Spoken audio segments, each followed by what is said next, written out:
بسم اللہ الرحمن الرحیم۔ السلام علیکم، میں گوہر بٹ آپ کی خدمت میں حاضر ہوں اور ایک ایسی خبر کے ساتھ حاضر ہوں جو خبر بہرحال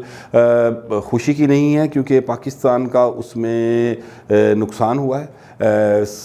سبکی بھی ہوئی ہے، پیسوں کا نقصان بھی ہوا ہے، اور خبر یہ ہے کہ پاکستان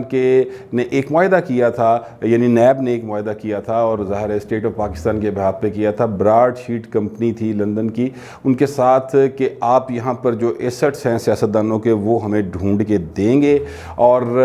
اس کمپنی نے جو کھوج کی، اس کھوج کے نتیجے میں انہیں کوئی چیز نہیں ملی، جس پر پاکستان کے جو ادارہ ہے اس نے کہا کہ جی ہم نے تو آپ کو کوئی پیسے نہیں دینے کیونکہ آپ نے کچھ ڈھونڈ کر نہیں دیا۔ تو انہوں نے کہا جی کہ ہمارے ساتھ یہ معاہدہ نہیں تھا کہ ہم کچھ ڈھونڈ کر لازمی دیں گے، ہم ڈھونڈیں گے، مل گیا تو دے دیں گے، لیکن پاکستان نے پیسے دینے سے انکار کر دیا، جس پر وہ کمپنی جو ہے وہ عدالت چلی گئی لندن کی عدالت نے یہ فیصلہ دیا کہ جناب اس کو پیسے دیے جائیں، جس پر پاکستان نے عمل نہیں کیا۔ وہ کمپنی دوبارہ عدالت میں اس نے رجوع کیا اور اس عدالت نے یہ فیصلہ دیا کہ پاکستان ہائی کمیشن کے اکاؤنٹس کو منجمد کر کے اس میں سے پیسے نکال کر اس کمپنی کے اکاؤنٹ میں ڈالے جائیں، اور پھر ایسا ہی ہوا۔ یعنی 29 ملین ڈالر جو ہیں وہ براڈ شیٹ کمپنی کو اس طرح سے ادا کیے گئے ہیں، یعنی زبردستی کھو کے جڑے نا پیسے وہ دے دیے گئے ہیں۔ اور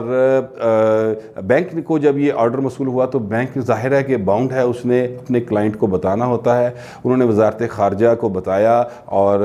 جو ہمارا وہاں پہ کونسل خانہ ہے اس کو بتایا، تو ہائی کمیشن کو، تو انہوں نے کہا جی کہ اگر آپ نے ہمارے پیسے اس میں سے نکالے تو ہم آپ کے ساتھ بزنس بند کر دیں گے۔ تو بینک نے کہا کہ جی ہم مجبور ہیں کیونکہ عدالت کا حکم ہے۔ مطلب انہوں نے یہ بتانا چاہا کہ پاجی ہے لاہور نہیں ہے لندن ہے، ایتھے انج نہیں ہوندا، جو عدالت کا حکم ہوگا اس پر منوعاً ہم عمل کرنے کے پابند ہیں، اور پھر ایسا ہی ہوا کہ انہوں نے پیسے نکال کے ان کو دے دیے۔ لیکن اس میں جو مزید ڈیولپمنٹ سامنے آئی ہے وہ یہ ہے کہ اس کمپنی کا یہ کہنا ہے کہ 3 ملین ڈالر ابھی ہمیں مزید دینے ہیں پاکستان کے ادارے نیب نے، یعنی ظاہر ہے کہ تھرو جو ہے وہ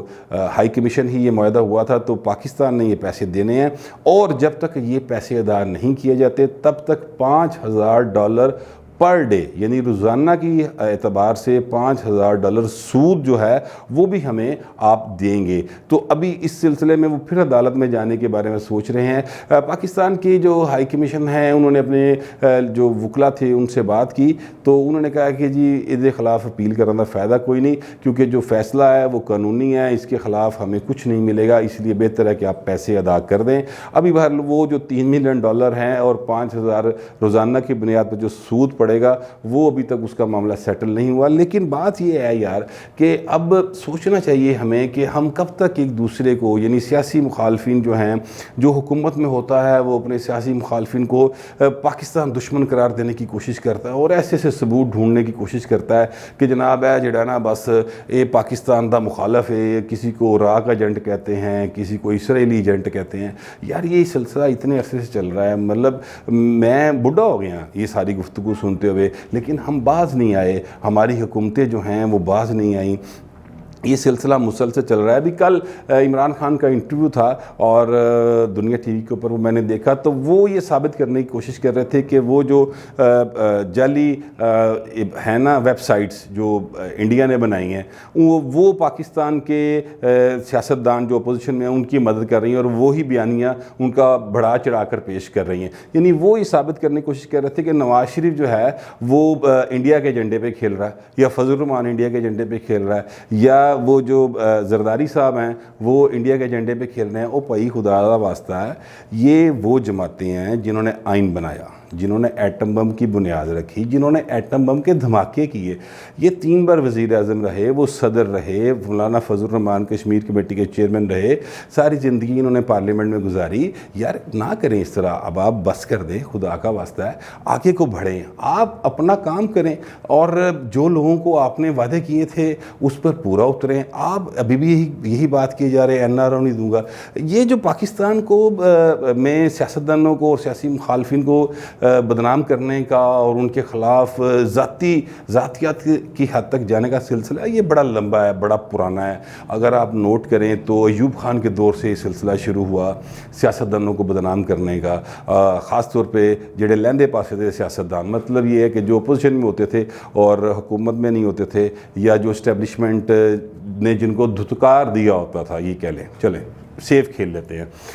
ان کو جن کو دھتکار دیا تھا ان کے خلاف ایک مکمل جو انسانہ مہم چلائی جاتی ہے۔ یہ جو کمپنی براڈ شیٹ جو ہے وہ جیتی ہے کیس پاکستان کے خلاف، یہ معاہدہ 17 سال پہلے یعنی پرویز مشرف کے دور میں یہ کیا گیا تھا، اور کہ جناب آپ نے بے نظیر کے اور ان کے اثاثے ڈھونڈنے، ان بندہ پوچھے کہ جس بندے نے پہلے سجیشن دیتی پرویز مشرف نو اور پھر اس پہ سائن کروائے، اب اس بندے کو، اس بیوروکریٹ کو یا اس ایڈوائزر کو پکڑ کے جو انسانہ وہ اس کا سر پیٹنا چاہیے کہ بھائی یہ آپ نے کیا کیا، کس کمپنی سے معاہدہ کروا دیا جنہیں لبیا بھی کھ نہیں تو 1.5 ارب روپے گئے۔ اب آپ 29 ملین ڈالر کو اگر پاکستانی روپے میں کنورٹ کریں تو کتنے پیسے بنتے ہیں؟ میرا تو حساب کمزور ہے، میں تو اتنے پیسے کبھی خواب ہی نہیں سوچے۔ تو بہرحال اربوں روپے جو ہیں وہ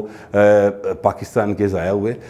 اس سے پہلے اگر دیکھا جائے پرویز مشرف سے پہلے تو نواز شریف نے بھی ہی کچھ کیا تھا۔ نواز شریف نے بے نظیر اور آصف زرداری کے اثاثے ڈھونڈنے کے لیے وہ سرے محل والی کہانی، تو وہ سوئس اکاؤنٹس والی کہانی، اس کے لیے بھی اربوں روپے خرچ کیے تھے، تو لبا کھ نہیں، اور نتیجہ یہ نکلا کہ بے نظیر اور آصف زرداری باعزت اون میرٹ بری ہو گئے۔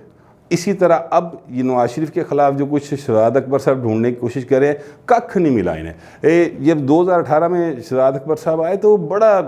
تحریک انصاف کی حکومت نے کہا اسی بڑا کچھ لب لیا، اسی فلانا بھی کر لیا، اسی فلانا بھی کر لیا، گراؤنڈ پہ کھ نہیں، زیرو، بالکل آنڈا۔ تو نتیجہ یہ ہے کہ پاکستان کے اربوں روپے جو ہیں نا وہ ضائع ہو گئے۔ سوچنے کی بات یہ ہے کہ یہی اربوں روپے جو آپ نے سیاسی مخالفین کو جو ان سے نیچا دکھانے کے لیے استعمال کیے، اس سے یار سکول بنتے، کوئی سکولوں کی حالت بہتر ہوتی، کوئی ہاسپٹلس کی حالت بہتر ہوتی۔ حالت یہ ہے ہمارے کہ بھی وہاں پر یہ یعنی جو پشاور ہے وہاں کے ایک ہاسپٹل لیڈی ریڈنگ شاید ہاسپٹل کا نام ہے، وہاں پر آکسیجن نہ ملنے کی وجہ سے کتنے انسان مر گئے تھے، ابھی پچھلے دنوں یہ خبر تھی۔ تو ہماری حالت یہ ہے کہ جو عام آدمی ہے وہ پستا جا رہا ہے، اس کو آکسیجن نہیں مل رہی، اس کو دوائی نہیں مل رہی، اس کو ایجوکیشن نہیں مل رہی، اور ہم جو ہیں یعنی جو سیاستدان ہیں، جو حکمران ہیں، وہ جناب ایک دوسرے کو مارنے کے لیے ریاستی وسائل استعمال کر رہے ہیں۔ اب یہ جو اربوں روپے گئے ہیں، اے کدا گریبان پھڑیے، یہ کس کا گریبان پکڑیں کہ یہ اربوں روپے جو ضائع ہو گئے۔ آج پرویز مشرف صاحب جو ہیں وہ بیٹھے ہیں، مطلب دبئی میں ہیں، سنا ہے بیمار ہیں، اللہ تعالیٰ انہیں صحت دے، لیکن کوئی یار پوچھے کہ یار یہ آپ نے کیا کیا، اور پھر اس کو کیری آن کیا۔ یعنی یہ نہیں ہے کہ کسی اور حکومت نے اس معاہدے کو ختم کر دیا ہو، وہ معاہدہ چلتا رہا سوائے پیپلز پارٹی کے اور مسلم لیگ نون کے، باقی مطلب انہوں نے اس معاہدے کو اتنا زور نہیں دیا، معاہدہ برقرار تھا، لیکن یہ جو گورنمنٹ آئی انہوں نے آگے اس پہ زور دیا، نئے سرے سے چیزوں کو منظم کیا، پیسے بن گئے لیکن لبا کچھ نہیں۔ اب وہ یہ سلسلہ یار ختم کریں، مہربانی کریں، اس طرف نہ آئیں اور پاکستان کو آگے بڑھنے دیں، میں اچھے کام کریں۔ لیکن ہمارا مسئلہ یہ ہے کہ عمران خان جو ہیں وہ اس طرح بات کرتے ہیں جیسے انہوں نے تا حیات اقتدار میں رہنے کا آب حیات پی لیا اور وہ مسلسل اقتدار میں رہیں گے۔ یہ رویہ جو ہے تقریباً تمام حکمرانوں کا رہا ہے۔ 5 سال کا آپ کو ٹائم ملا یار، آپ کو ووٹ ملا ہے، لوگ کہتے ہیں آپ سلیکٹڈ ہیں، لیکن چلیں میں اس کی بات کو نہیں مانتا، لیکن اگر آپ الیکٹڈ بھی ہیں تو 5 سال کے لیے ہیں نا، تو آپ کام کریں تاکہ اگلے 5 سال بعد آپ عوام کے پاس جائیں تو ہو سکتا ہے آپ کو لوگ دوبارہ الیکٹ کر لیں۔ لیکن جو حرکتیں آپ کر رہے ہیں اس سے لگتا نہیں کہ آپ دوبارہ الیکٹ ہوں گے، بلکہ جو لانے والے ہیں میری اطلاعات کے مطابق وہ بھی اب اکتا چکے ہیں یا اکتانے کے قریب آ چکے ہیں۔ تو یہ رویہ انتہائی غلط ہے کہ وہ جالب صاحب کا شعر یاد آ گیا، خان صاحب کے رویے پر خاص طور پہ وہ ضرور فٹ آتا ہے، وہ یہ تھا کہ تجھ سے پہلے جو ایک شخص یہاں تخت نشین تھا اس کو بھی اپنے خدا ہونے کا اتنا ہی یقین تھا۔ تو مہربانی کریں، یہاں پر نہ ضیاء رہا، نہ مشرف رہا، نہ زرداری صاحب رہے، نہ نواز شریف صاحب رہے، نہ خان صاحب، آپ نے ساری زندگی اقتدار میں رہنا ہے۔ یہ آتی جاتی چیز ہے، کوشش کریں کہ پاکستان کی اور خاص طور پہ پاکستان کے عوام کی حالت کو بدلیں اور اچھے کام کریں، بجائے اس کے کہ آپ جب بھی ٹی وی پہ آئیں تو کہ فلانا چور ان المسئلہ حل نہیں ہونا۔ عام آدمی دی حالت بدلو ورنہ لوگ کی تانو چور کہنا شروع ہو جائیں گے۔ اب تک کے لیے اتنا ہی، ملتے ہیں اگلے ویلاگ۔